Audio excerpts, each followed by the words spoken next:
Fa inna asdaqal hadits kitabullah wa khairal hadyi hadi Muhammadin sallallahu alaihi wasallam wa syarrul umur muhdatsatuha wa kullu muhdatsatin bid'ah wa kullu bid'atin dhalalah wa kullu dhalalatin finnar. Ikhwatul iman rahimani wa rahimakumullah, bapak-bapak serta ibu-ibu yang dimuliakan Allah Subhanahu wa taala. Pertama, mari kita bersyukur kepada Allah Subhanahu wa taala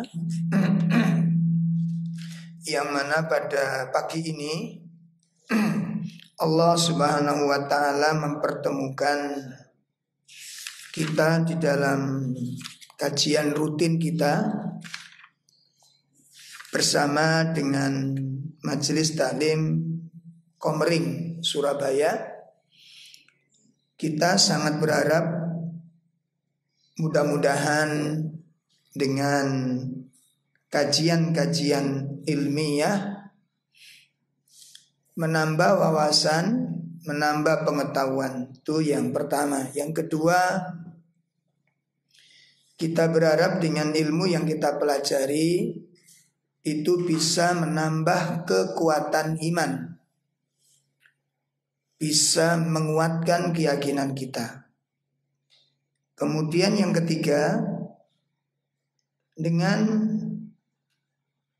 ilmu yang kita dapatkan, kita bisa memperbaiki kaifiyah maupun kualitas ibadah, supaya ibadah kita ini benar dari segi caranya dan juga baik dalam kualitasnya. Kemudian yang keempat, ingin sekali dengan adanya ilmu yang kita peroleh, kita bisa memperbaiki akhlak kita, budi pekerti kita. Sehingga dengan adanya kajian, setelah kita dapat ilmu, akhlak kita semakin baik.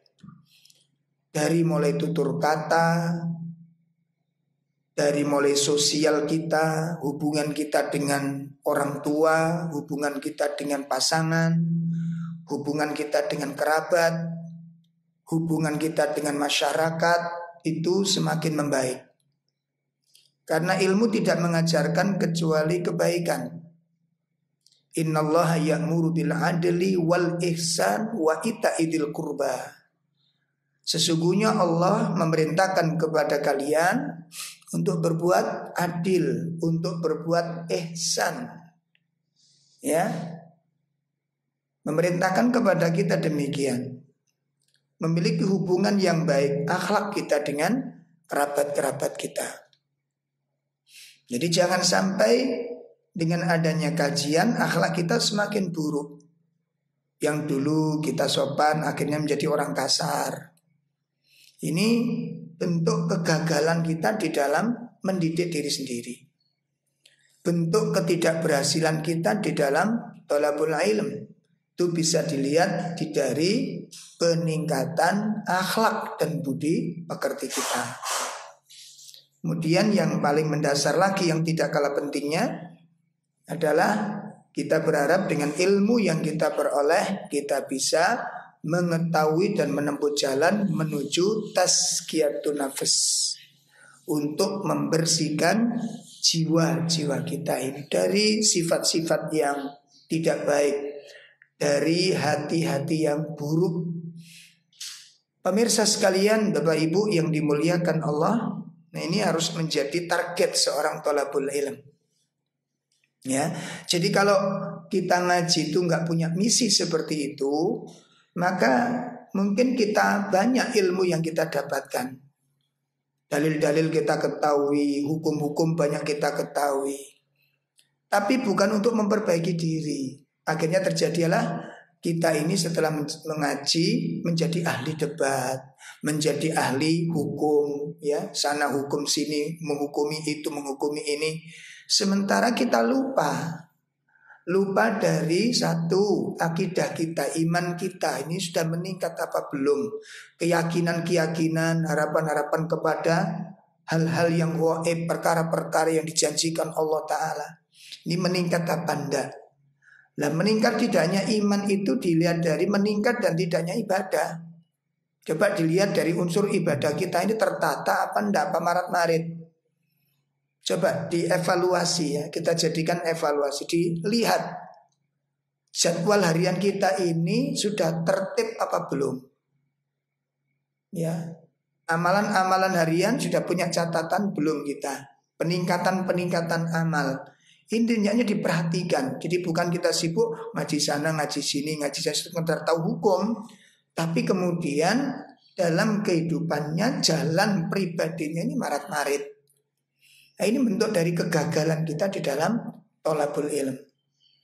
Ya, makanya kita sangat berharap mudah-mudahan dengan ilmu yang kita peroleh ini, wawasan kita bertambah, iman kita semakin kuat, ibadah kita semakin berkualitas, akhlak kita semakin baik, jiwa kita bersih. Kita targetkan dakwah dan cari ilmu itu dengan target-target tersebut. Nah, teman-teman sekalian, bapak-bapak, pemirsa, ibu-ibu yang dimuliakan Allah, materi yang akan kita bahas pagi ini tentang sebab-sebab, ya, penderitaan hidup seseorang.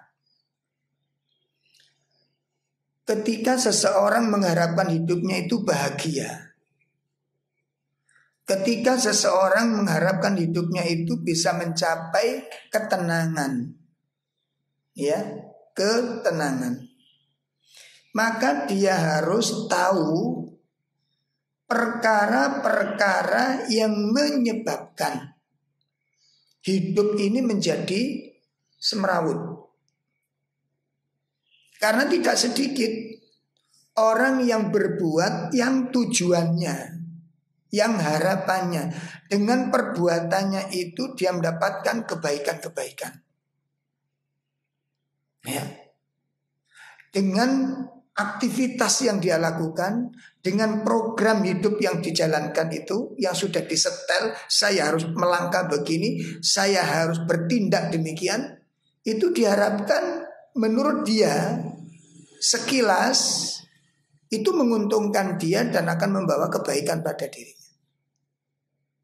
Nah, tetapi karena tidak memiliki ilmu tadi, memandangnya bukan dengan cara pandang ilmu, maka akibatnya yang terjadi adalah kekacauan.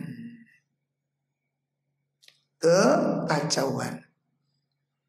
Seperti ada sebagian orang yang mungkin tidak punya mobil, ingin punya mobil. Sekilas menguntungkan, sekilas manfaat, sekilas keren, sekilas terpandang, sekilas lebih terlihat terangkat derajatnya dari sisi sosial. Sekilas dan sekilas. Bukan dilarang. Orang butuh mobil bukan dilarang. Persoalannya yang harus ditimbang itu adalah konsekuensi dari itu. Apakah dia punya kemampuan untuk membeli? Apa dia punya kemampuan untuk memiliki? Dan apakah dibutuhkan pada saat itu? Kan kalimat-kalimat ini harus dipadukan. Nah, ini yang kadang-kadang orang tidak memahami konsekuensi dari keputusan yang diambil ini. Ya. Nah, oleh karena itu ayyuhal ikhwah rahimani wa rahimakumullah, maka pagi ini kita akan mempelajari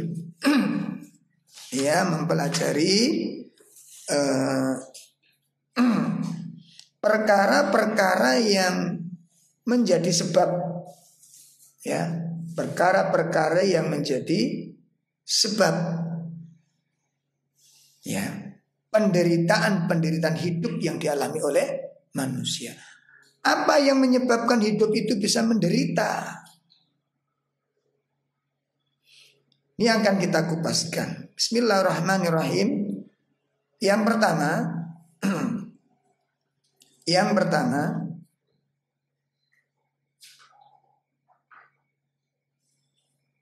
i'radu anil Quran. Ini sebab pertama yang menjadikan kekacauan dan penderitaan hidup itu adalah i'radu anil Quran. Dia berpaling meninggalkan Al-Quran. Ini yang pertama. Jadi orang yang meninggalkan Al-Quran, i'rad itu nggak ngereken. Seperti seorang suami manggil istri. Istri ngerti kalau dipanggil suami, tapi nggak ngereken. Nah, itu namanya i'rad. Umat Islam ngerti Quran itu kitabnya umat Islam. Quran itu petunjuk. Quran itu kalimat yang terbaik. Kalau dibaca kita dapat pahala. Kalau dikaji menjadi obatnya. Orang tahu, tapi enggan untuk berdekatan dengan Al-Quran. Hatinya enggan untuk akrab dengan Al-Quran. Ya, hatinya membiarkan dia jauh daripada Al-Quran. Quran tidak disentuh, tidak dibuka, tidak dibaca, tidak direnungkan kandungannya, tidak didengarkan nasihat dan wasiatnya. Ini yang menjadi sumber penderitaan hidup itu. Sebagaimana yang telah dijelaskan oleh Allah Subhanahu wa taala di dalam surat Toha surat Toha ayat 124. Coba pemirsa buka ayat tersebut. Ya, surat 20 ayat 124. Allah Subhanahu wa taala berfirman di sana. A'udzu billahi minasy syaithanir rajim.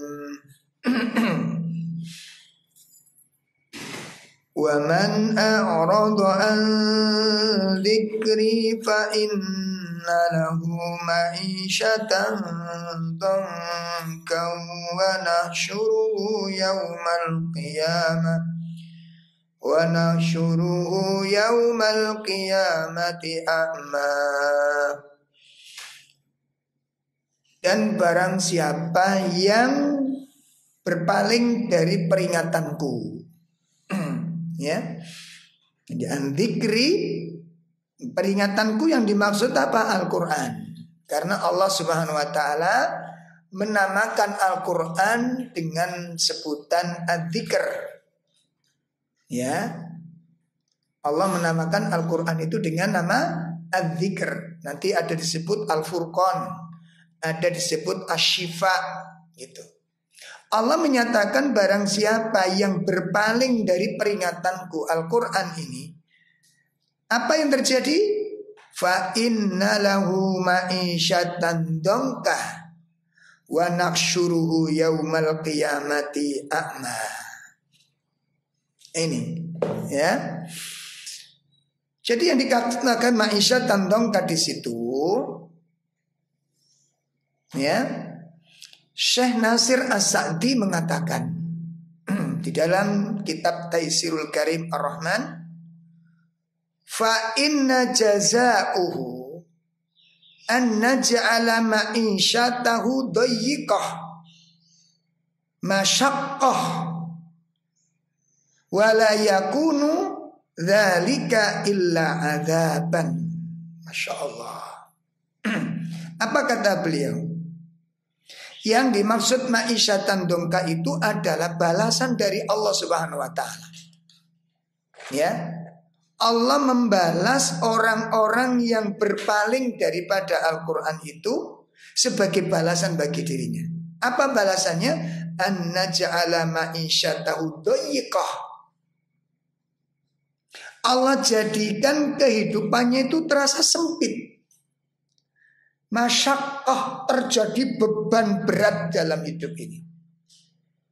Coba Kalau orang hidup dalam kondisi hati terasa sempit sekali, terasa sesak jiwanya ini, terasa sesak dadanya ini, Masya Allah, ada beban, ya, ada sesuatu yang menggumpal di dalam jiwanya ini. Dan itu tidak terjadi, kata Allah, wala yakunu dzalik, dan itu tidak akan terjadi illa adzaban, kecuali itu merupakan adab dari Allah Subhanahu wa taala. Kesempitan dada, kesempitan jiwa, ya, itu karena pola pikir, mindset, akalnya salah. Mindset salah itu karena ilmunya sedikit. Makanya orang kalau pengalaman hidup, ilmu tentang kehidupan itu sempit, ilmu tentang sesuatu itu sedikit, kita lihat dimanapun akan menimbulkan problem. Berbeda dengan orang yang wacananya luas, ilmunya luas. Makanya kita lihat bagaimana para ulama menangani masalah, mensikapi sebuah masalah. Itu kelihatan tenang, anteng, santai, damai, tidak gugup, tidak panik. Kenapa? Karena keilmuannya, wawasannya luas, ilmu pengetahuannya luas, keyakinannya dalam. Al-Quran itu merupakan sumber ilmu dan sumber iman. Makanya kita lihat orang-orang yang pernah duduk di madrasahnya Rasulullah SAW, yang kurikulumnya tidak lain adalah Al-Quran, Al-Quran, Al-Quran. Dan sabda-sabda beliau yang dikonsumsi oleh para sahabat, kita lihat hasilnya kayak apa. Bagaimana sosok yang namanya Abu Bakar, bagaimana sosok yang namanya Umar, bagaimana sosok yang namanya Bilal, bagaimana sosok yang namanya Abu Hurairah. Kita lihat, mereka punya masalah-masalah yang banyak, ujian-ujian yang berat, problem-problem yang tidak ringan. Tapi kita lihat pernyataan-pernyataan full hikmah dan ilmu. Nasihat-nasihatnya penuh dengan motivasi. Kesabarannya sangat mengagumkan. Kenapa? Karena mereka telah memiliki dua harta yang sangat mahal, yaitu ilmu dan keyakinan. Ini. Karena memiliki ilmu dan keyakinan. Ilmu itu merupakan sebuah wacana untuk menghadapi masalah, sedangkan keyakinan sikap hati di dalam meredam segala persoalan. Akhirnya ilmu dan iman melahirkan sosok yang memiliki wasi'atus sadr, kelapangan hati, kelapangan jiwa. Beda orang yang lapang jiwanya, lapang pikirannya dengan sempit pemahamannya. Beda. Ya. Ulama yang menguasai ilmu fikih, ulama yang memiliki ilmu tentang akidah, ulama yang sudah menguasai ilmu tentang tazkiyah, ulama yang sudah memiliki tentang ilmu syariat secara global, secara spesifik. Kita lihat bagaimana beliau-beliau di dalam mensikapi sebuah persoalan. Tenang, kalimat-kalimat tertata rapi, terarah dan berkualitas ketika memberikan bimbingan itu. Makanya kalau kita lihat fatwa-fatwa ulama, kalimat-kalimat ulama, kata-kata mutiara para ulama itu sangat amat terasa sekali. Ini yang menunjukkan tentang apa? Luasnya ilmunya, dalamnya pemahamannya, kuatnya keyakinannya. Sehingga kalimat yang diucapkan itu merupakan mutiara-mutiara yang luar biasa, memiliki pengaruh. Masya Allah, ini. Sehingga beban-beban hidup yang mereka alami, persoalan-persoalan itu dihadapi dengan hal yang sederhana. Kenapa? Karena jiwanya lapang dengan ilmu ini. Al-Quran sudah ada di dalam jiwanya. Al-Quran menjadi penuntun pikirannya, Al-Quran menjadi imamnya, Al-Quran menjadi ilmunya, maka tidak ada masalah yang tidak bisa diselesaikan. Tidak ada masalah yang tidak bisa dituntaskan. Dan jalan hidup ini mudah. Kita lihat dakwah Rasulullah SAW. Coba kalau kita ditanya, ujian di zaman Nabi dengan ujian di zaman kita sekarang lebih berat mana? Ya, tapi jalan dakwah Nabi nggak pernah macet, dakwah Nabi nggak pernah berhenti, dakwah Nabi berjalan terus, walaupun ujian melalang melintang di depan, di kiri, sebelah di samping kanan kirinya, ya, dikerumuni dengan ujian-ujian yang tidak pernah berhenti sampai di sana. Dan ujian-ujiannya bukan persoalan ringan, ditangkap, disiksa, dilepas kukunya, ya, digores kulitnya, dibakar badannya, diseret tubuhnya, ditelanjangi bajunya, seperti yang dialami oleh sahabat Bilal, seperti yang dialami oleh Yasir dan keluarganya beserta istrinya. Ini bukan persoalan-persoalan, makanya persoalan-persoalan sederhana, tapi jiwa mereka lapang. Itu bukan siksaan bagi mereka, ini sebuah konsekuensi iman. Kenapa kok mereka punya keyakinan seperti itu? Karena Al-Quran sudah ada di dalam jiwanya. Seperti Bilal. Coba kita baca silsilah atau riwayatnya Bilal ketika dalam siksaan itu. Apa Bilal menderita? Ya, bajunya ditelanjangi, hampir telanjang sudah. Dan dihinakan sehina-hinanya di hadapan manusia itu. Dibelenggu, dirantai antara leher dan tangannya dan kakinya, coba, lalu diarak, dikeliling di depan massa, dijatuhkan kehormatannya, dilucuti kemuliaannya. Apa Bilal menderita dengan peristiwa itu?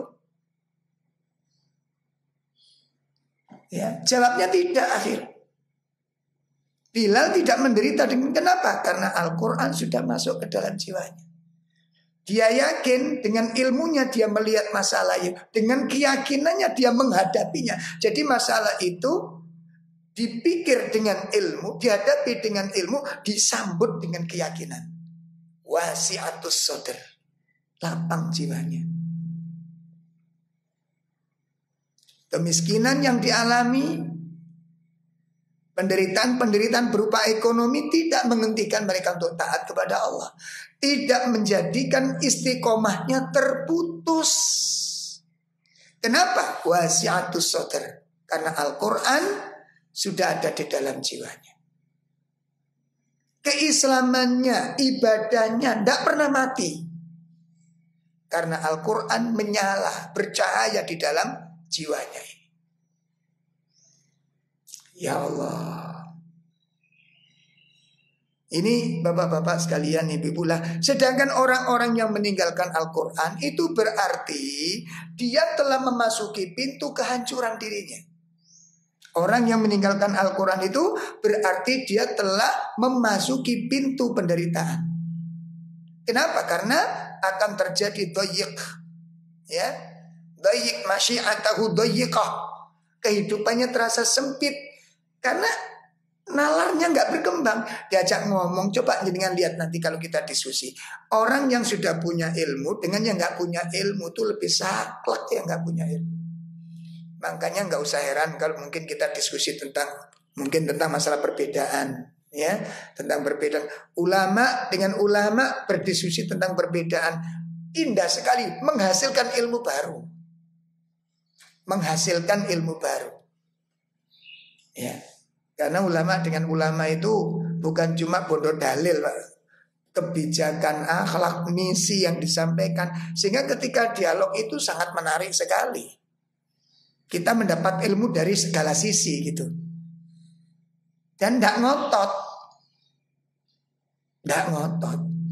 Karena yang dicari adalah dalil. Sehingga nanti ketika dalam diskusi itu ternyata lawan pembicaranya yang lebih kuat, maka yang satu menerima yang lebih kuat ini.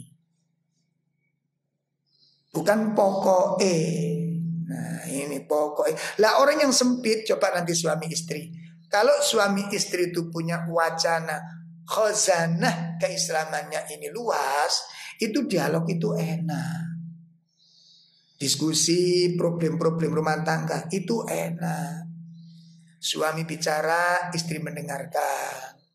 Istri bicara, suami mendengarkan. Lalu ditimbang dari ide-ide ini. Mana pendapat yang lebih dekat dengan dalil? Mana yang lebih dekat ungkapannya, yang lebih dekat dengan syariat? Itu yang diikuti. Ini kelapangan jiwa ini. Nah, adapun yang lain, sebagian ulama yang lain dan ulama-ulama atau kalangan dari kalangan para sahabat menafsirkan ma'isyatan dongka, kehidupan yang sempit itu adalah kesempitan di dalam kuburnya. Sebagian ulama menafsirkan yang dimaksud ma'isyatan dongka itu adalah kesempitan di dalam kuburnya. Jadi ada dua penafsiran ma'isyatan dongka ini. Orang yang meninggalkan Quran akan diberikan penghidupan yang sempit, baik itu sempit di alam kehidupan dunianya, hidupnya terasa sempit. Ya, kalau sudah hidup ini sempit, pasti dia nggak akan betah tinggal di mana saja. Walaupun tinggal di rumah yang besar, walaupun dengan kekayaan, nggak akan betah dia di sana. Itu ketika orang memiliki hati yang sempit, dan itu disebabkan karena meninggalkan Al-Quran.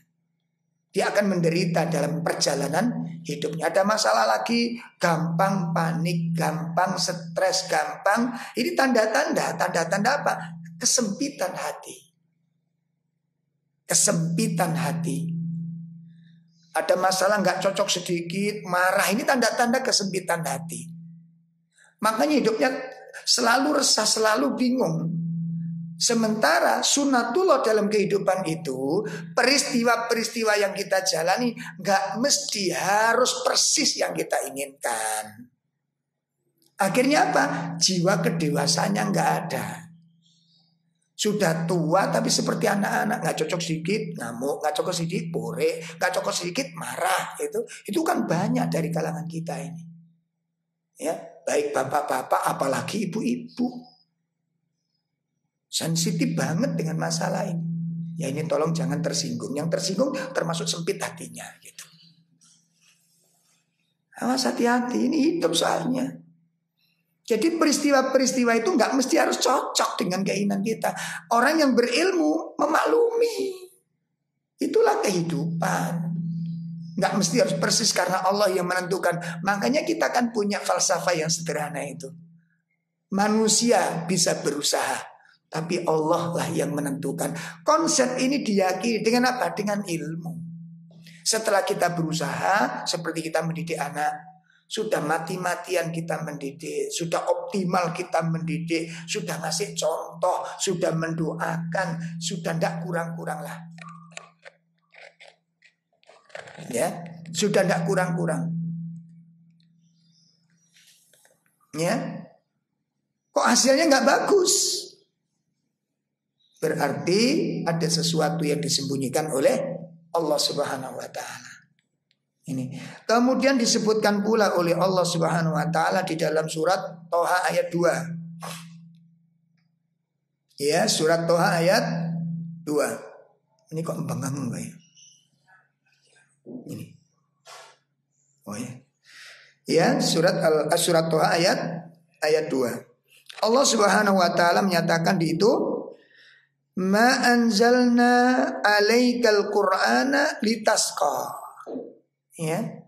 Ma anzalna alaikal qur'ana litasqa. Tidaklah aku menurunkan Al-Qur'an kepadamu itu Muhammad litasqa, untuk mempersulit hidupmu. Artinya apa? Al-Qur'an diturunkan itu bukan untuk menyengsarakan hidupmu, bukan. Ya. Al-Quran diturunkan bukan untuk membuat ruwetnya hidup, bukan untuk menjadikan semrawutnya hidup, bukan untuk menjadi beban-beban yang mengerikan dalam hidup. Illa tadhkiratan liman yakhsha, melainkan Al-Quran itu sebagai peringatan. ya, melainkan sebagai peringatan bagi orang-orang yang takut kepada Allah Subhanahu wa taala.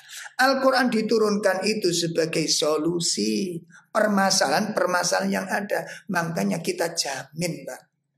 Al-Quran berani menjamin permasalahan apapun, semrawut apapun, seruwut apapun, sedahsyat apapun, beratnya problem itu, ketika diletakkan di atas ilmu, tidak akan lama akan selesai. Dengan catatan konsekuen dengan ilmu. Ya. Kenapa? Karena Quran sudah jelas, ilmunya sudah jelas. Contoh, suami istri punya masalah.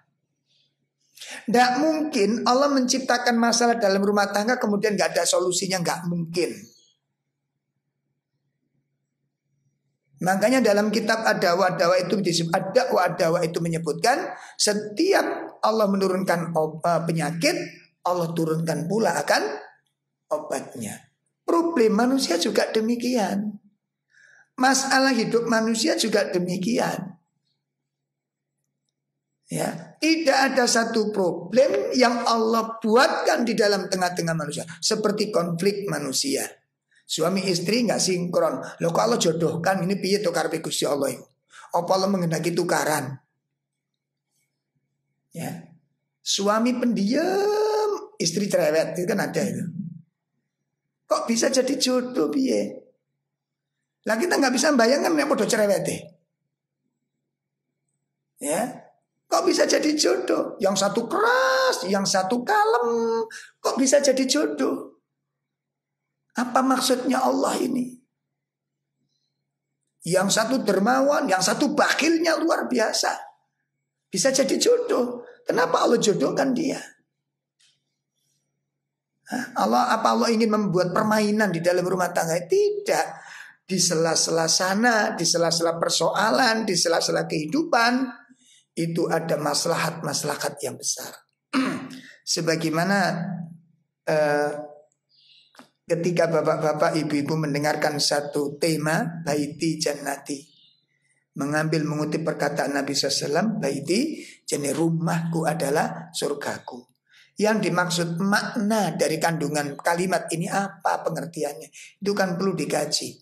Kalau ditafsirkan rumahku adalah surgaku, jadikan rumah itu adalah surga, itu berarti nggak boleh ada masalah, karena surga itu nggak ada masalah. Surga itu ada penderitaan, enggak? Bukan surga namanya itu. Surga itu ada problem enggak? Nggak ada. Ada pertikaian? Nggak ada. Ada perseteruan? Nggak ada. Ada percekcokan? Nggak ada. Ada fitnah? Nggak ada. Itu surga. Nabi menyatakan rumahku adalah surgaku. Apa rumah Nabi sepi daripada fitnah? Apa rumah Rasulullah itu sepi dari problem? Apa rumah Rasulullah SAW itu jauh daripada pertikaian? Terjadi di sana problem Nabi dengan istrinya. Ketika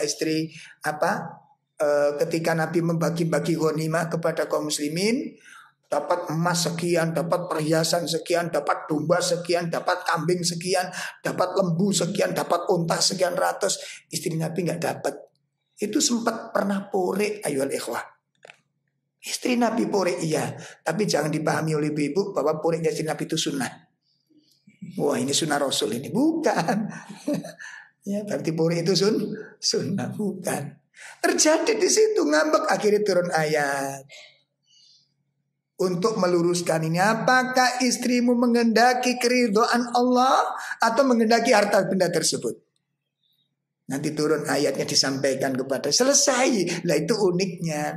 Begitu turun ayat, ngambeknya langsung sembuh karena datang dari Allah Subhanahu wa taala. Makanya kalau kita itu betul-betul muslimah, ini ono masalah krungu ayat iku menenganut, iku muslimah beneran gitu. Nah kalau ada muslimah udah dengar ayat, udah ada nasihat, kok sik ngeyel, ini muslimah imitasi.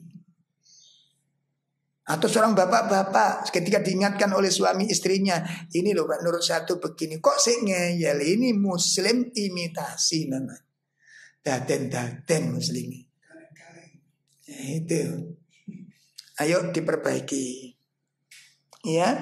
Kemudian disebutkan di sana oleh beliau Syekh Nasir As-Sa'di ketika menafsirkan surah Thaha ayat 2 ini, beliau menyatakan apa? Wa innamal wahyu wal Qur'an wasyar'i syara'ahur rahimur ar-Rahman. Masya Allah. Sesungguhnya wahyu dan Al-Quran dan syariat itu, ya, syara'ahu ar-Rahimur ar-Rahman. Allah telah membuat syariat ini, ya, yang telah dibuat oleh Ar-Rahman Ar-Rahim. Syariat itu Allah yang membuat dengan penuh kasih sayang dan penuh dengan kecintaan. Wa ja'alahu mausulan lis-sa'adat wal falah wal fauz. Masya Allah. Tujuannya apa? Syariat itu dibuat, tujuannya adalah mausulan lis-sa'adah, untuk supaya manusia bisa mengantarkan menuju kebahagiaan. Gitu. Jadi Al-Quran diturunkan itu mausulan lis-sa'adah, untuk mengantarkan manusia bisa mendapatkan kebahagiaan. Wal falah, dengan keberuntungan. Wal fauz, dan kemenangan yang sangat besar. Wasahalahu ayatul tasyil, dan memberikan kemudahan-kemudahan dalam tujuan-tujuan hidup ini. Sekarang jenengan lihat, ibadah saja kalau sudah pakai ilmu mudah sekali dijalankan. Mana yang sulit? Umroh mudah, haji mudah, sholat gerhana mudah, merawat jenazah mudah. Semua kita jalankan dengan mudah. Kenapa? Karena tahu ilmunya. Kenapa kalau waktu umroh yang begitu ruwetnya kita begitu jalani dengan mudah? Karena ngikuti aturan. Pertama mandi, 2 pakai ikhram, yang ketiga ngambil mikot, kemudian berjalan menuju Masjidil Haram. Setelah itu langsung melakukan tawaf, melakukan umroh dulu. Runtutannya tawaf, setelah tawaf berapa kali? 7 kali. Bagaimana? Itu semuanya kan ruwet kalau kita lihat. Banyak sekali, tapi tertib kita melakukan, ringan kita melaksanakan, mudah kita jalankan. Kenapa? Ilmu. Kita ngikuti ilmu sampai pada tujuan sempurna, ayyuhal ikhwah. Lalu kenapa permasalahan hidup ini tidak kita ikutkan dengan ilmu pula? Nah, disinilah yang kemudian hidup itu jadi menderita. Kenapa? Karena kita berseberangan dengan ilmu. Sudah bisa dipastikan bapak ibu walaupun sudah ngaji, kok mendapatkan problem-problem yang semerawut gak di ujung. Pasti mengikuti hawa nafsu ketika memutuskan masalah. Pasti sudah. Kalau mengikuti syariat gak begitu. Coba renungkan bapak ibu. Harus begini, harus begini. Itu kan yang terjadi. Akal kita yang menjadi imam, hawa nafsu kita yang harus diikuti. Bukan syariat, bukan wahyu. Wahyu pasti kebahagiaan, karena Allah turunkan wahyu itu, ya. Allah turunkan Al-Quran, Allah turunkan wahyu, Allah turunkan syariat itu dari Ar-Rahman Ar-Rahim. Tujuannya untuk mendapatkan mausulan lis-sa'adah wal falah wal fauz. Masya Allah. Wa yassara kulla tariqahu wa abwabahu. Masya Allah. Dan kemudian Allah mudahkan setiap jalan, dan pintu-pintunya pun terbuka dengan mudah. Ya. Wa ja'ala hudha'an lil qulub. Masya Allah. Dan Allah jadikan, ya, persoalan-persoalan mudah dari jalan-jalan yang ditempuh, pintu-pintu kebaikan terbuka semuanya. Dan Allah jadikan ilmu dan syariat itu ghodaan. Apa itu ghoda? Ghoda itu vitamin bagi hati. Wal arwah warohatan lil abdan, dan menjadi rohnya badan kita ini. Al-Quran begitu masuk ke dalam hati, terjadi perubahan, terjadi tuntutan untuk bergerak, terjadi tuntutan untuk berbuat. Antum lihat apa yang terjadi setelah kita punya ilmu ini. Perubahan yang lebih baik. Perubahan yang lebih baik. Sesuatu yang menurut kita ketika belum punya ilmu tidak mungkin saya jalankan, tapi begitu ilmu sudah masuk ke dalam kita, karena ilmu itu vitamin, ilmu itu ruh. Quran itu obat, Al-Quran itu ruh. Akhirnya nggak mungkin dilakukan Karena kenapa kok dulu nggak mungkin saya lakukan itu? Ya, ada seorang umat waktu ngaji awal dengan kami itu pakai, masya Allah, seragamnya itu seragam selebritis. Wah, dandanannya itu sudah karu-karuan. Nemu itu, Ustaz, masya Allah. Hati itu bayangkan, ini sok berubah nggak mikirnya. Tapi kan hanya merubah-rubah itu hati. Ya Allah, Engkau yang memegang hati. Walaupun sekeras apapun orang itu gayanya, sombongnya, tapi ketika hati sudah masuk, itu melembutkan segala-galanya. Berubah, ayol ikhwah, berubah. Siapa yang merubah? Dan ternyata perubahan itu begitu mudah, nggak ada yang sulit. Kenapa? Karena ngikuti ilmu. Yassara kulla tariqah. Allah mudahkan segala jalan menujunya. Wa abwabahu, dan pintu-pintunya pun mudah untuk memasukinya. Sekarang antum lihat, kita mudah melakukan puasa, kita mudah melakukan sholat ini, sholat itu, zikir ini, zikir itu, baca ini, baca itu. Begitu mudah jalan-jalan kebaikan, begitu mudah pintu-pintu terbuka. Kenapa demikian?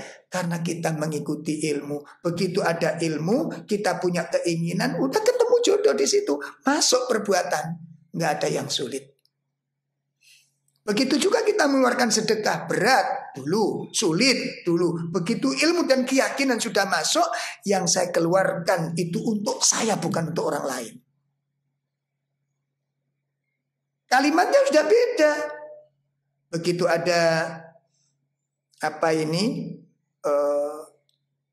panitia atau tim atau pengurus penggalang dana mengucapkan jazakumullah khairan Ibu, terima kasih atas kebaikan yang sudah disumbangkan. Oh tidak, ini bukan untuk jenengan, ini untuk diri saya sendiri, Ustaz.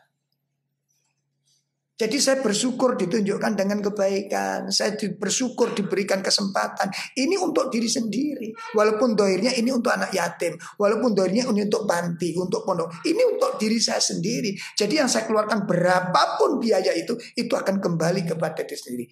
Tolong saya diberi kesempatan. Coba kalimat yang penuh dengan ruh kejiwaan.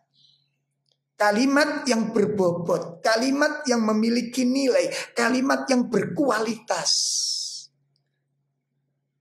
Ini jadinya seperti ini sosok manusia ini. Masya Allah.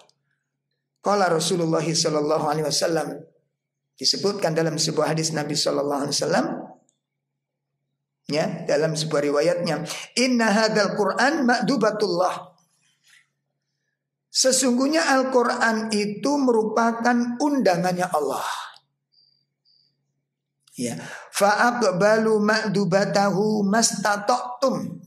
Maka penuhilah undangan Allah itu semampu kalian. Al-Quran merupakan undangan Allah, maka penuhilah undangan Allah itu sesuai dengan kemampuan. Inna hadzal Qur'an hablullahil matin. Al-Quran itu tali Allah yang sangat kokoh. Wan nurul mubin, cahaya yang terang. Ya, wasyifa'un nafi, obat yang sangat bermanfaat. Itu Al-Quran, obat yang sangat bermanfaat. Ismatun liman tamassaka bih. Isma itu adalah apa? Penjaga. Al-Quran itu menjadi penjaga bagi orang yang berpegang erat dengannya. Wanajatun, dan akan menjadi penyelamat limanit taba'ahu, orang yang mengikuti petunjuknya. Hadis diriwayatkan oleh Imam Al-Hakim, berasal dari sahabat Abdullah ibnu Mas'ud radhiyallahu anhu. Ini Al-Quran, fungsinya Al-Quran seperti itu, mukjizatnya Al-Quran seperti itu.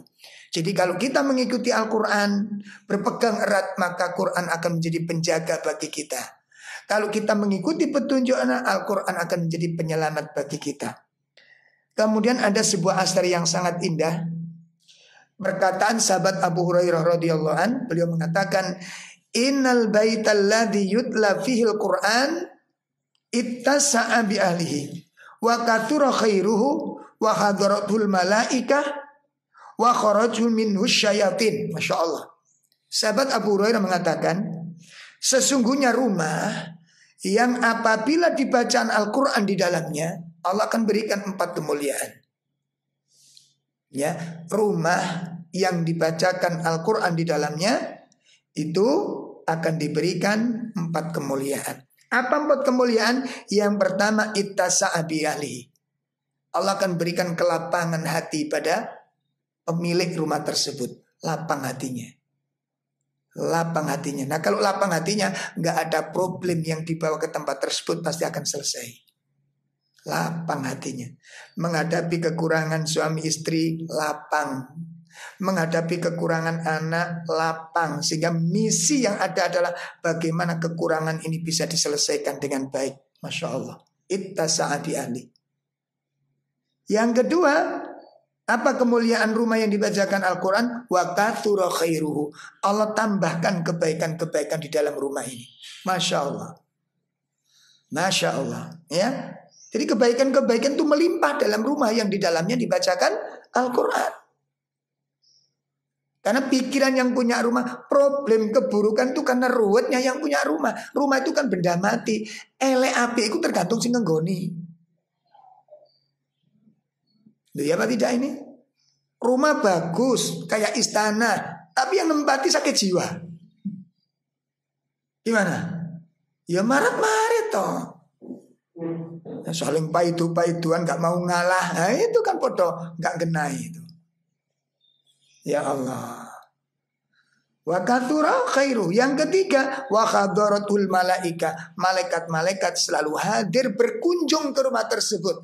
Karena dalam sebuah riwayat Nabi disebutkan bahwa Allah memerintahkan secara khusus ada malaikat yang diturunkan untuk mendatangi setiap Al-Quran diturunkan. Apa dibaca. Jadi setiap Quran dibaca, malaikat disuruh mendatangi tempat tersebut. Masya Allah, alangkah indahnya, alangkah mulia. Kalau kita bayangkan, Mbak, kalau kita bayangkan satu misal ditampakkan di depan mata kita itu, ke pagi ada malaikat datang, siang sedikit datang lagi, siang datang lagi, sore datang lagi, malam dikunjungi, bahkan menjadi penjaga rumah tersebut. La haula wala quwata illa billah. Adakah kehinaan di dalam rumah ini? Dan orang tidak akan merasa orang panik di dalam rumah itu, bosan di dalam rumah ini. Kan kadang-kadang ada orang yang menderita. Iya, saya itu nggak pernah diajak jalan-jalan sama. Jadi nggak diajak jalan, jadi stres di dalamnya. Padahal di dalamnya banyak tamu-tamu istimewa. Ya, akhirnya aneh-aneh yang dilakukan ini. Nakano kucing. Ya. Cek gak kesibukan. Sementara ibu kalau teko kucingnya ditekakno. Dia lebih suka merawat kucing daripada merawat ibunya. La haula wala quwata illa billah. Nimpali telek kucing bahagia tiap hari. Ngedusi kucing bahagia gitu kan, karena kucingnya bagus, kucing mana? Dia bangga punya kucing. Kok enggak merawat orang tuanya yang jauh lebih mulia gitu kan? Coba direnungkan. Kebahagiaannya itu di situ, ayol ikhwah. Ketentramannya di situ. Gimana nggak tentram? Rumah kita selalu datangi malaikat.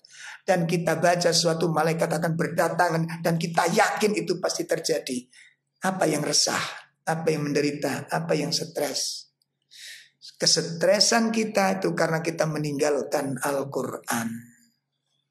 Wahadaratul malika. Yang keempat, wa kharajat minhu syaitan. Setan-setan itu keluar dari rumah-rumah tersebut ketika rumah itu sering dibacakan Al-Quran. Sebaliknya kata sahabat Abu Hurairah, wa innal baital ladzi la yutla fihi kitabullahi azza wa jal. Sebaliknya apabila rumah tidak dibacakan Al-Quran, akan diberikan 4 musibah. Apa 4 musibah tersebut? Yang pertama, dhaqa bi ahli, sempit hati pemilik rumah tersebut. Ayo, coba bapak-bapak, ibu-ibu yang sering merasa gerah di rumahnya, yang sering merasa enggak betah tinggal di rumah. Coba apa yang mendasarinya? Orang punya rumah itu dulu waktu belum punya rumah itu cita-citanya punya rumah. Begitu punya rumah ditinggali terus gak kerasan di rumahnya. Gak betahnya sumpah diomongkan karena hiburan. Oleh hiburannya orang mukmin itu berdekatan dengan Allah dan para malaikat. Antum baca riwayat para ulama atau rekaman kajian saya yang kemarin itu. Ya, rekaman kajian yang kemarin tentang manisnya iman, manisnya keimanan. Kira-kira para ulama itu kapan saat-saat yang paling bahagia di hadapan para ulama? Dalam pandangan ulama itu saat-saat akan melakukan ibadah.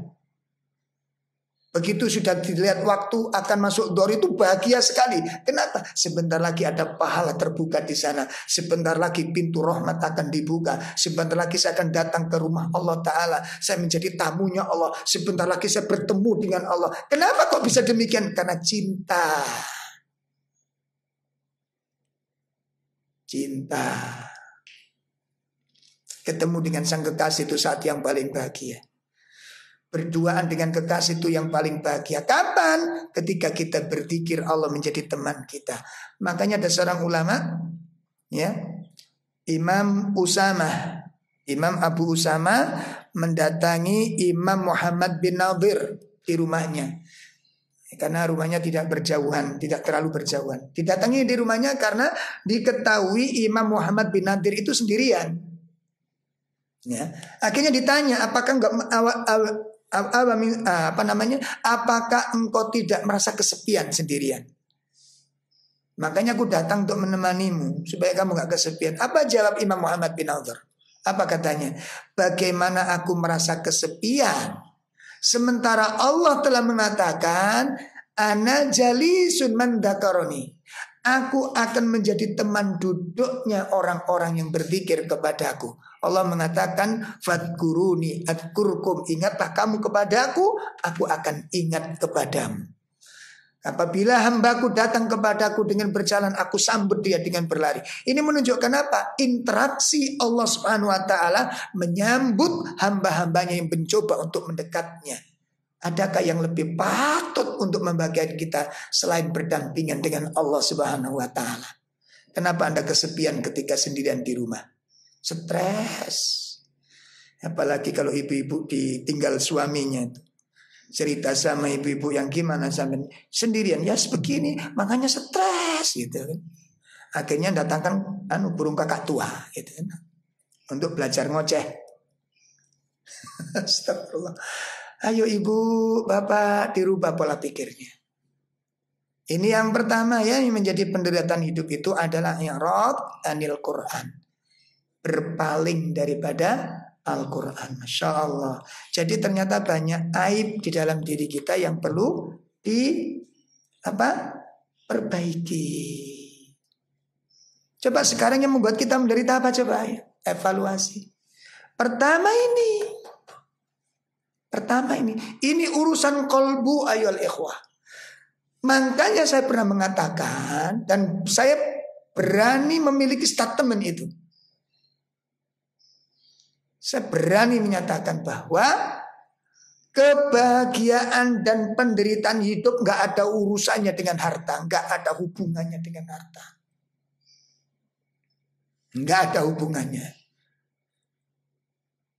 Gak ada hubungannya dengan tempat tinggal. Gak ada hubungannya dengan kendak. Gak ada hubungannya sama sekali.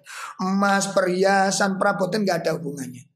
Kebahagiaan dan penderitaan hidup itu sangat terkait dengan urusan kolbu.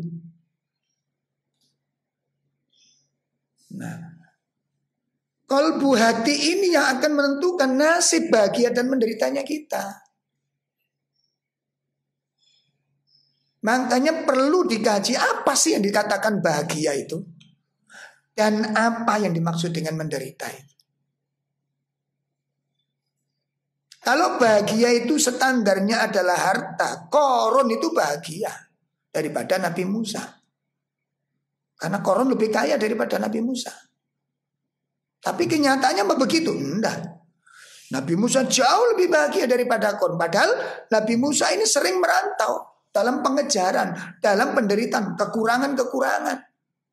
Makanya waktu tinggal di suatu tempat yang tandus, hanya 2 yang diberikan, as-salwa, al-manna was-salwa. Sampai pengikutnya bosan, nggak ada mentimun, nggak ada, kalau bahasa kita mungkin nggak ada duren gitu ya. Oh, Pak kok menderita ya, urusan lambit kok ini. Kok ini sih yang membuat kita menderita itu? Kita jauh dengan Allah nggak menderita, kita jauh dengan surga nggak menderita, pintu-pintu amal soleh tertutup nggak menderita. Terus apa yang kita cari dalam hidup ini? Ya Allah, ini perlu diperbaiki dengan baik. Nah, ini yang pertama yang menjadi sebab penderitaan hidup. Nah, ini sudah hampir 1 jam ini. Ini baru 1 poin ini, Pak. Ini saya teruskan nanti menderita.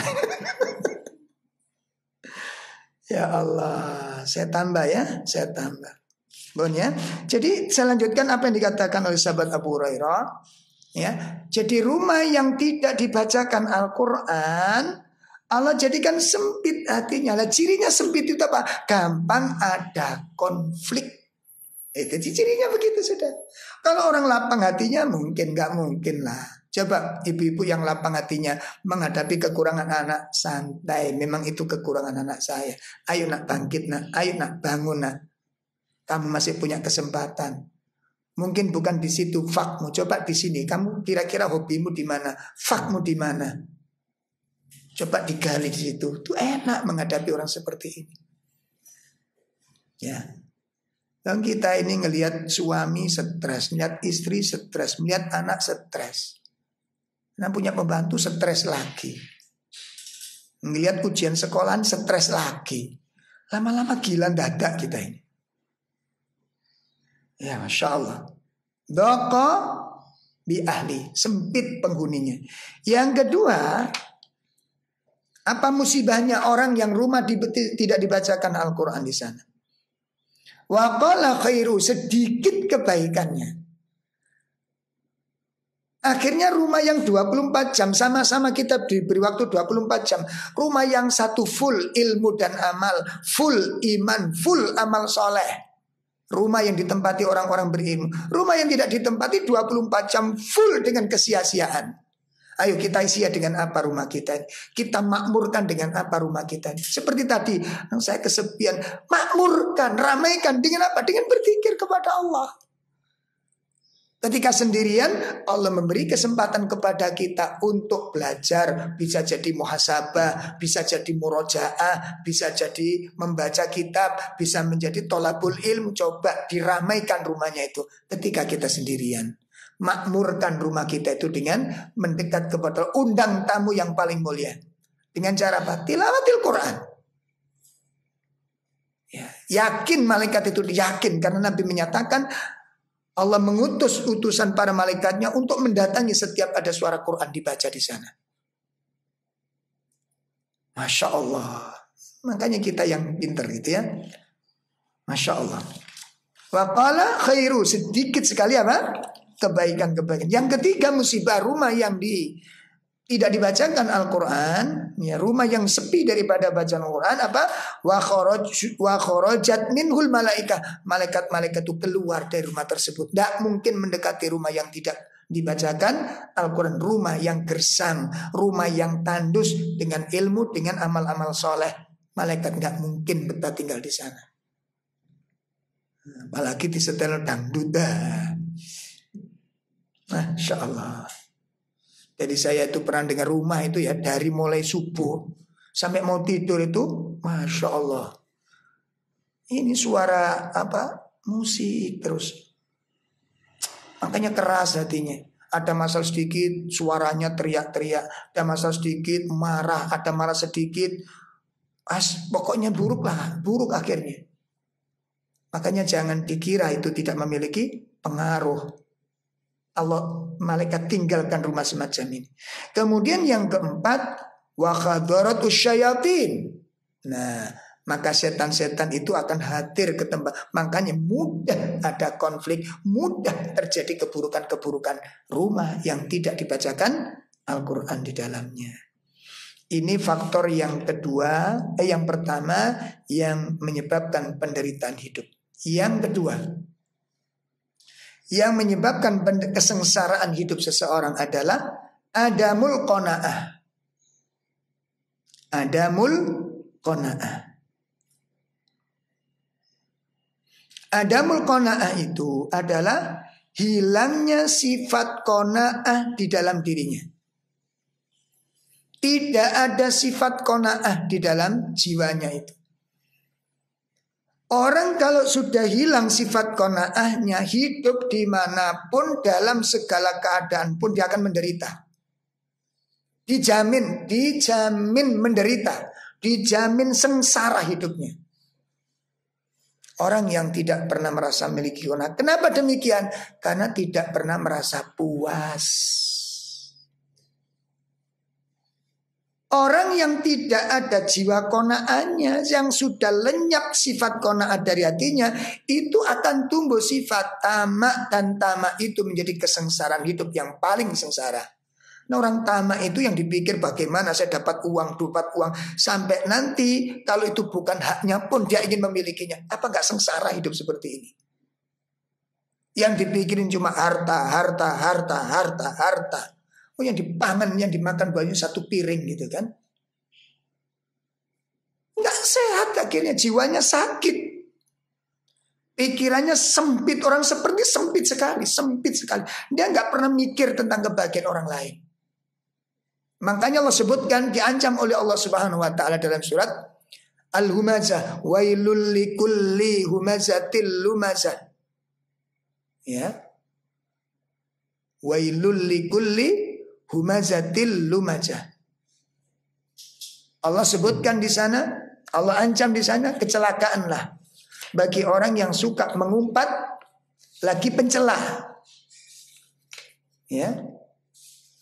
Allah jadikan mereka itu menderita. Allah jadikan mereka itu sengsara. Kemudian berikutnya, alladzi jama'a malau wa addada. Dan juga termasuk orang yang celaka itu adalah orang yang mengumpulkan harta dan menghitung-hitungnya. Ini tanda-tanda apa?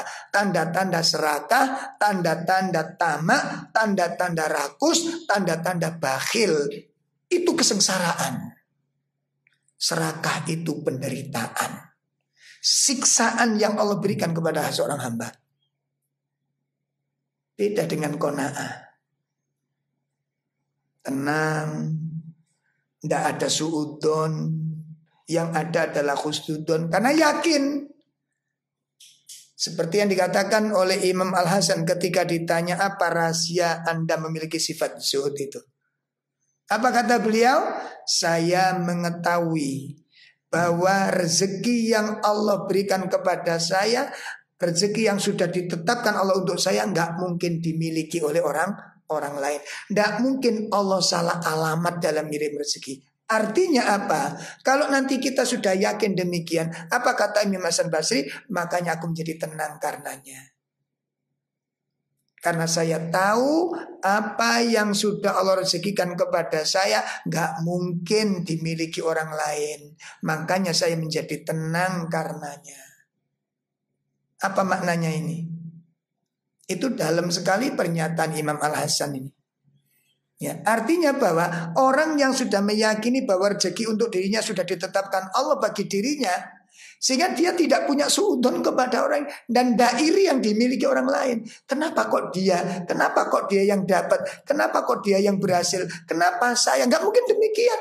Jelas kita hubungkan ini dengan Allah Subhanahu wa taala. Jelas dihubungkan dengan Allah. Ini soal rezeki. Saya sudah kerja keras, tapi rezeki berarti ini rezeki saya. Tidak mungkin yang dimiliki orang lain itu milik saya, dimiliki sama dia. Tidak mungkin Allah salah alamat. Tidak mungkin. Makanya jiwa qanaah tenang. Puas dengan apa yang diberikan Allah kepada kita ini. Puas. Ya Allah. Kita masih ingat tragedi tergelincirnya Nabi Adam alaihissalatu wassalam. Tragedi tergelincirnya Nabi Adam alaihissalatu wassalam.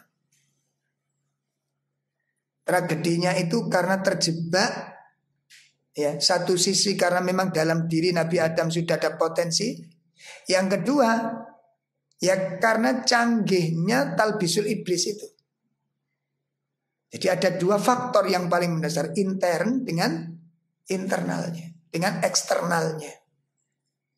Dari diri Nabi Adam pun sudah ada punya potensi untuk itu. Satu, potensi tergelincir itu apa? Lemahnya kemauan. Lemahnya kemauan. Yang kedua, lalai. Itu sebab Nabi Adam tergelincir dalam dirinya. Yang kedua, setan. Gitu loh. Setan itu selalu mengintai. Jadi kalau ngasih jebakan itu ditempatkan opo sing disenengi yang akan dijebak itu. Seperti kalau ibu-ibu mau jebak tikus itu kan tidak mungkin dikasih semangka. Walaupun panas kentang-kentang begini ini, tak mungkin tikus tertarik dengan semangka. Nah tikus ndak sireng sing senengane semangka kuwi. Wah ini panas-panas gini semangka sing cocok. Jatah kita gitu loh. Tikus ndak mungkin gitu. Tikus itu ikan asin, ikan kelotok, ikan pindang, apa yang bau gurih-gurih. Itu kita pancing di sana. Lah setan itu lebih canggih daripada kita mancing tikus itu. Kalau setan mancing itu banyak berhasilnya karena setan sudah belajar tentang psikologis kita. Jadi setan itu psikolog yang ngerti tentang karakter kita. Makanya kita lihat di sana. Ya, apa yang terjadi di sana? Ada 3 sebab utamanya. Yang pertama, kelalaian. Yang kedua, dhaful azimah, lemahnya kelemahan. Lemahnya kemauan, lemahnya kemauan. Yang ketiga, adamul qanaah.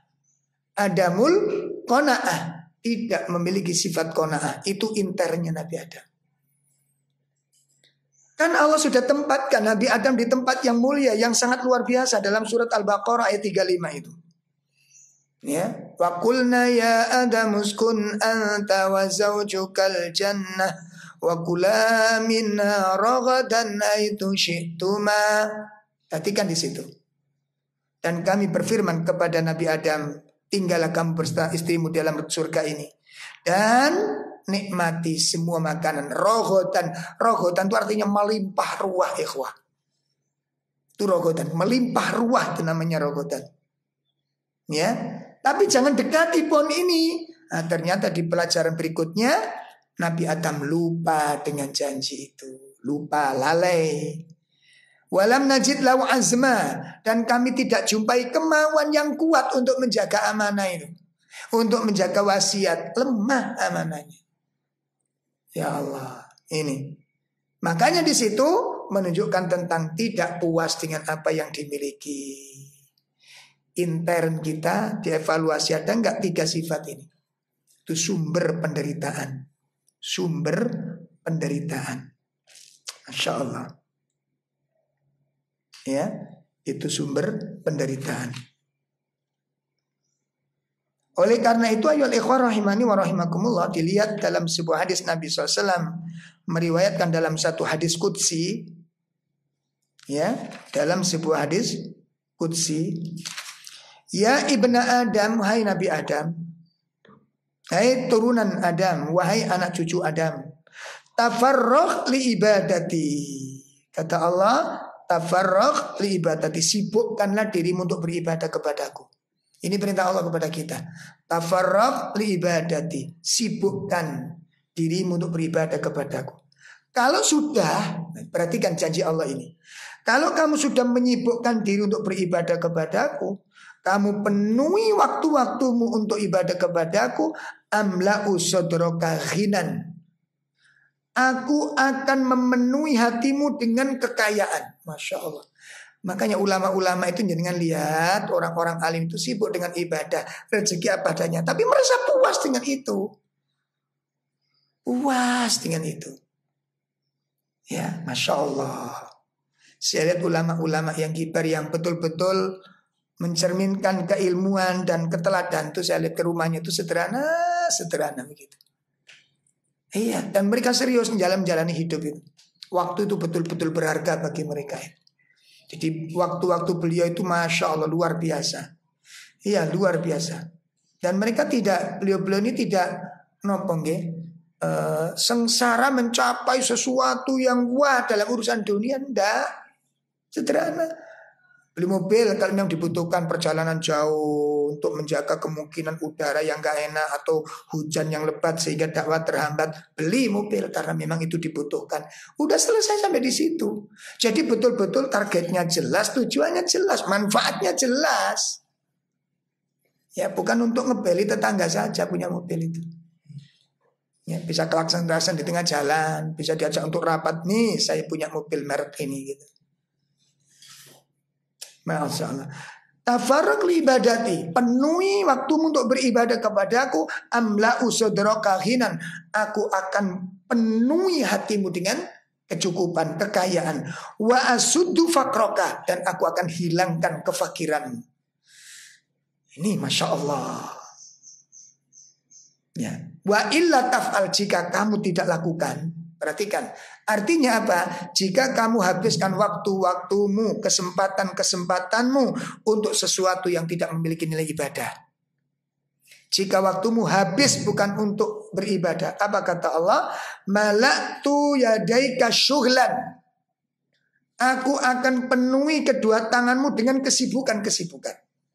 Makanya kita lihat orang-orang yang taklim juga jarang ibadah, jarang tandus rumahnya dalam ibadah. Antum lihat, kelihatan tuh sibuk sekali, antum lihat itu. Sampai Quran aja nggak sempat loh, Masya Allah, baca Quran aja nggak sempat. Tapi baca WA khotam gitu. Kan aneh ini. Itu tanda-tanda Anda diberi kesibukan oleh Allah Ta'ala yang nggak jelas apa manfaatnya. Apa sih kesibukan kita itu apa sih, coba? Ibu-ibu coba, anaknya berapa, anaknya berapa, anaknya berapa? Wah, anak mek loro gindil lho. Ruwet niku. Repot apa? Sumpah pabrik ora gablek. Pabrik enggak punya, karyawan juga enggak punya. Terus kita ini apa, rapat, ngerapati opo? Coba meeting. Rapat RT itu gimana? Apa coba? Diminta komen di kewalian santrian, ada komite yang nggak punya ide-ide yang cemerlang. Jadi nggak seberapa cerdas sebenarnya ini. Tapi kelihatannya sok cerdas gitu loh. Ya Allah, ngeri kalau demikian ini. Ini tanda-tanda orang itu sudah dipenuhi tangannya oleh Allah dengan kesibukan. Sehingga waktu-waktunya habis untuk sesuatu yang nggak jelas manfaatnya. Ilmu nggak nambah, wawasan nggak nambah, kedewasaan nggak nambah, keyakinan nggak nambah, ibadah nggak nambah, tapi kelihatan sibuk. Ini azab dari Allah Ta'ala. Ini siksaan yang Allah berikan kepada kita. Astagfirullah, astagfirullah. Antum, kita renungkan, ayo kita renungkan. Jadi kalau kita nggak melakukan apa yang dianjurkan Allah, Allah akan penuhi tangan kita itu dengan kesibukan. Kemudian apa lagi kata Allah? Walam asuddu faqraka, dan aku tidak menghilangkan kefakiran di dalam hatimu. Makanya terus kurang, terus kurang. Nggak ada selesainya. Sudah balik-balik rekreasi, ngerasa akan nggak pernah rekreasi. Saya nggak pernah jalan-jalan. Masya Allah. Ada temennya foto di bawah patung apa, kepala singa yang muntah-muntah itu. Ada itu ya. Di Singapura ini. Wong ndase singa muntah-muntah kok dibangkakno. Ya tuku dhewe ndase singa dikek banyu mancur ra ya wis. Kok ciadoe sampean bayar jutaan itu, bukan cuma 10.000. Dan itu suatu kebanggaan sing dibangkakne opo? Setelah itu apa yang dia dapatkan? Bukan ndak boleh, jangan salah paham. Ini kok borek ngaji. Astagfirullahaladzim. Nah ini loh. Makanya ayo dicari sebenarnya apa sih yang kita cari. Yang membahagiakan itu apa? Makan, minum. Kalau kebahagiaan kita pada makanan, habis makan selesai ya. Dikit sekali nikmatnya. Ya sedikit sekali. Hiburan ya begitu itu, hiburan selesai. Besok didatangi lagi udah gak enak sudah. Beda dengan nikmatnya ibadah, beda dengan nikmatnya ilmu, beda dengan nikmatnya ketaatan. Itu beda, terasa sekali masuk ke dalam relung-relung hati kita. Ada kebahagiaan yang mengalir di dalamnya. Itu yang disebut sa'adah, sakinah. Ya, itu yang disebut dengan kebahagiaan, ketenangan. Nafsul mutmainah, jiwa yang tentram karena ibadah kepada Allah Ta'ala. Ayo ikhwah, banyak sekali sebenarnya ya yang ingin diutarakan sebab-sebab penderitaan ini. Kenapa orang banyak menderita? Tapi berjalannya waktu, ini sudah habis waktunya. Ya, nanti kalau terlalu lama, yang ngaji di sini enak, yang di rumah itu nggak enak. Ya. Baik, saya cukupkan sampai di sini. Mudah-mudahan ini bisa membantu kita di dalam mengurangi kesempitan-kesempitan, mungkin keresahan-keresahan di dalam pikiran dan hati kita. Ternyata di situ sebabnya, itu faktornya, itu sumbernya. Maka dari itu, kalau kita ingin sembuh, ya kita akan membahas materi lanjutannya nanti. Bagaimana menggapai jiwa yang mutmainnah, nafsul mutmainnah. InsyaAllah akan kita bahas pada pertemuan yang akan datang, InsyaAllah. Demikian kurang lebih mohon maaf. Wassallallahu ala nabiyyina Muhammad. Subhanakallahumma wa bihamdika asyhadu an la ilaha illa anta astaghfiruka wa atubu ilaik. Assalamualaikum warahmatullahi wabarakatuh.